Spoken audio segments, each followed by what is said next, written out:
So we are here at CES, and this time we are checking out Showstoppers. It's one of the last major evening events. A lot of companies have come out and showcase their wares and products, and one of our favorite companies, Wacom, has returned to the fray, and they have come to play. One of the first things we're going to talk about is the update to the Wacom One. Gone is the multi-cord system, and we are now reduced to just one simple plug that manages everything. To make matters even better, they've added touch to the system.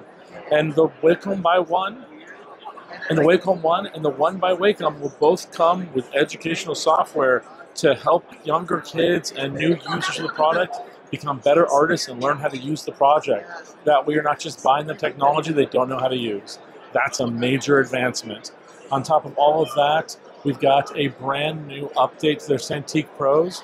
Now you don't need a digital monitor. They are showing true color representation on their screens. That is a one-for-one, no need for additional sources. We're not done yet. Wacom has so much more to showcase, and on top of that, they introduced their new bridge system.